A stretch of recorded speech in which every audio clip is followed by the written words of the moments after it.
Welcome. Today we are fortunate to have with us Dr. Benn Steil.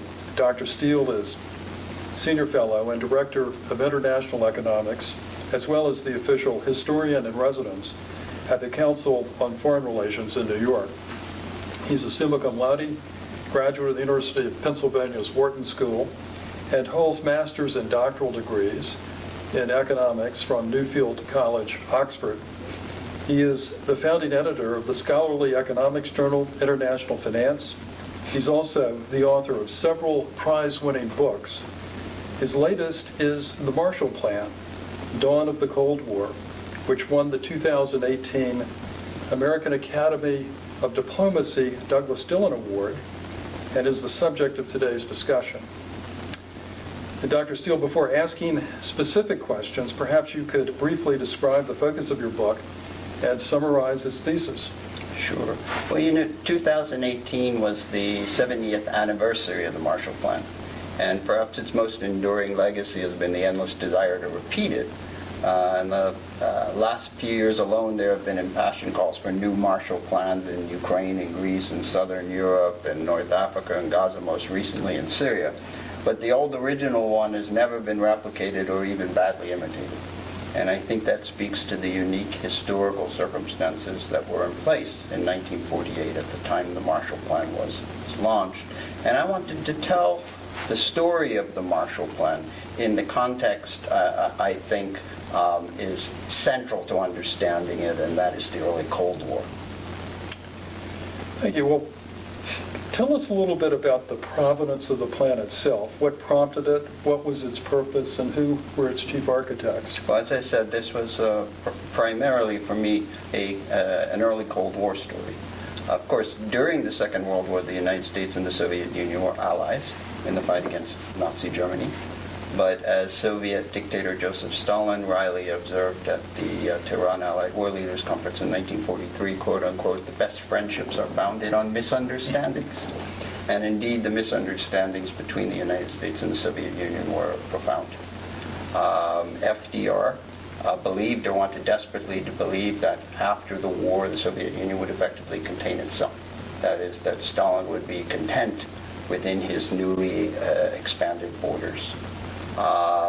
Stalin, for his part, believed that after the war, the Americans would go home, just as they had after World War I. And as soon as the fighting stopped in Europe in May of 1945, that glorious misunderstanding broke down. So President Truman, who has no intention of overthrowing the foreign policy architecture passed down to him from FDR, begins withdrawing the troops very rapidly. By 1946, the U.S. military establishment realizes they have an enormous challenge on their hands, because it's clear that Stalin isn't content within his newly expanded borders. He begins pressing new territorial claims in Turkey. He refuses to withdraw Soviet troops from northern Iran, which had been stationed there under treaty during the war. And he only backs down when President Truman sends a large military flotilla to the region. So the military establishment really decides that they need an innovative approach to protect vital American economic and security interests in the most important region of the world, and that is Western Europe. That is, if they can't rely on a military solution, they're going to have to do something else. So what are they going to do? They need to fight a form of asymmetric warfare, as it were. And after the Second World War, the United States was dominant economically and militarily to an extent it had never been before and has never been since. We accounted for more than half the world's manufacturing output. So the ideas started to percolate that, hey, we could leverage this economic dominance in order to help Western Europe buttress itself, provide for its own security, defend the integrity of its political system against foreign subversion. So the idea developed of using this economic dominance in order to create a network of strong independent allies, first in Europe, later in the Asia-Pacific. They would be allies and not colonies like the Europeans had, or tributaries or vassals, who would share our common values and common interests, not just over a few years, but over the long term. And that through this network of alliances that we would build up around the world, we would be able to defend our vital interests to an extent that we never could if we relied on unilateral military force. Speaking of Generalissimo Stalin, what was the significance of the night of April 15, 1947, when Secretary Marshall, accompanied by Ambassador Smith and Charles Bolin, met with Joseph Stalin in the Kremlin? Was that, did a light go on in Secretary Marshall's head at that time, that maybe the world was changing, or the ground was changing in Europe, the ground rules were? April 15th, 1947 was a very important date.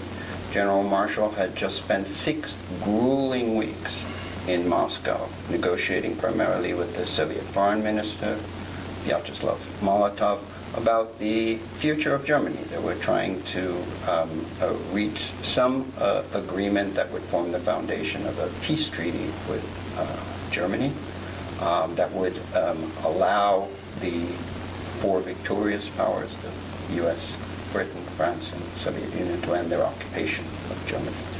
But there were some very fundamental issues that were dividing them. There was one narrow one, an important one, but narrow one, reparations. Soviets were demanding $10 billion in reparations from Western Germany. That's about $110 billion in today's money.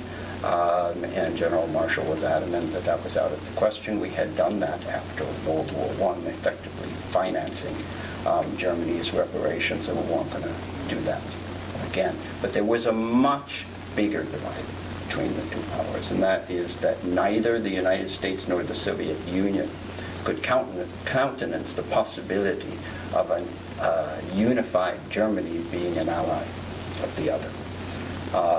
And April 15th, 1947 was really the last chance for Joseph Stalin to demonstrate to George Marshall that he was committed to peace and stability in Europe, and he failed to do so.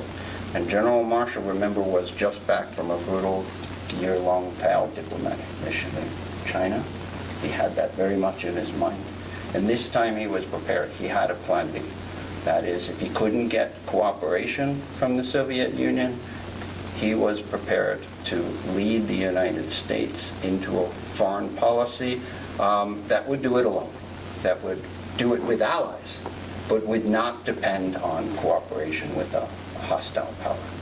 And General Marshall did come to that conclusion in the conversation with Stalin, that Stalin was in fact happy to see Western Germany sink further into chaos and disorder, and to drag all Western Europe down with it. And General Marshall was not prepared to tolerate that. I'd like to play something that historians usually don't like to play, which is what if.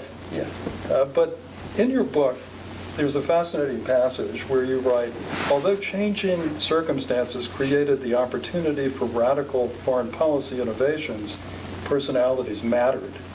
Whereas FDR, had he lived to finish his 4th term, would almost surely have adapted his one-world vision to the reality of clashing U.S. and Soviet interests. It is doubtful he would have empowered capable subordinates the way Truman did. My question is this: do you think that pride of authorship and his universalist idealism would have inhibited FDR, causing him to adapt much more slowly to the changing landscape than Truman actually did? FDR, as you know, during the war was effectively his own Secretary of State. He did not delegate in that area. He only really delegated in areas that he considered of being of secondary importance. Things like foreign economic policy, which he was broadly willing to delegate to his old friend from Hyde Park, Treasury Secretary Henry Morgenthau. But on foreign affairs, he kept his cards, as you know, very close to his vest. That was not a strategy, in my view, that was well suited to the Cold War. This was a battle, we were going to have to fight in conjunction with our allies. against what we consider to be an implacable adversary. And FDR was not in his mind dealing with that when we collaborated with the Soviet Union during the Second World War. He fundamentally believed in his own ability to bring Stalin along into a more cooperative mode. I have little doubt that had he lived, he would have evolved into a Cold Warrior much the way Truman did. But would he have empowered people like General Marshall, like Dean Acheson, George Kennan? Kennan and Acheson were really, and in fact, conscientious objectors during the FDR administration. They didn't approve of many aspects of President Roosevelt's one world vision. I don't think he could have done that nearly as effectively as President Truman. And very importantly, he couldn't have worked across the aisles as effectively as President Truman. General Marshall himself said that Republican Senator Arthur Vandenberg, chairman of the Senate Foreign Relations Committee, always deserved to have his name attached to the European Recovery Program. As you know, General Marshall never called it the Marshall Plan himself. President Truman worked very effectively with Arthur Vandenberg, and indeed the legislation that led to the Marshall Plan would never have gone through a Republican Congress without Senator Vandenberg's leadership. And FDR had terrible relations with Arthur Vandenberg at a very personal level, and I don't believe he would have been able to adapt the way that President Truman did. Well, speaking of Senator Vandenberg for a moment, and moving back before the passage of the plan, could you talk a little bit about the Prague coup in February of 1948? What was its significance, and how did it impact passage of the plan? Czechoslovakia is actually a very important part of this story.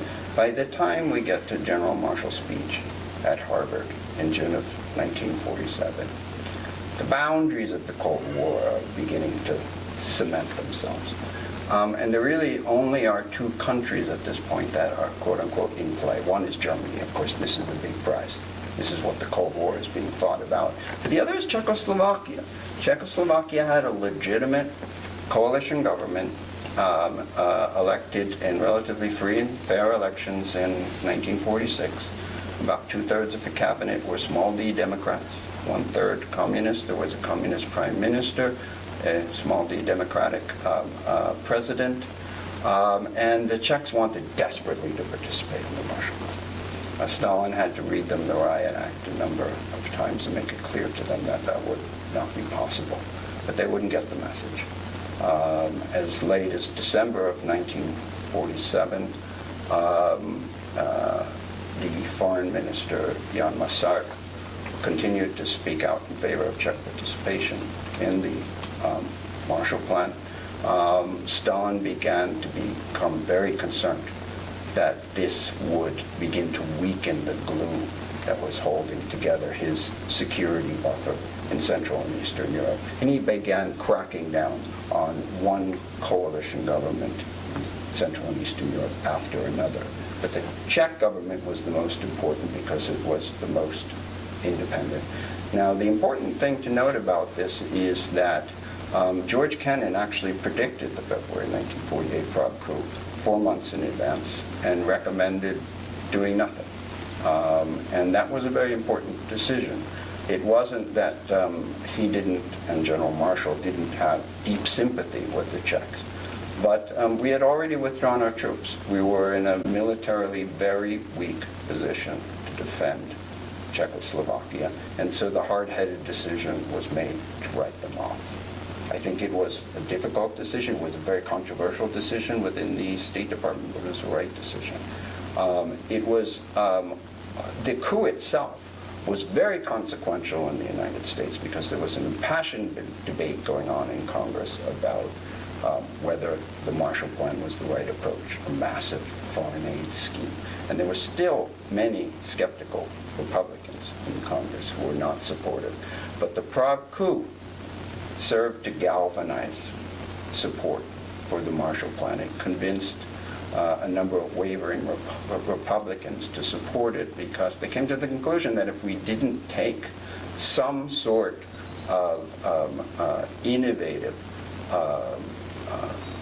new action in Europe quickly, that Stalin was going to repeat this tactic further and further to the West. So Stalin actually, in effect, gave the United States a gift. It helped to ensure passage of the Marshall Aid legislation, which itself, as you know, led to the passage of the NATO Founding Act legislation a year later. Right. I'd like to ask you a question about General Clay and General Clay's evolving views of Germany and what should be done there.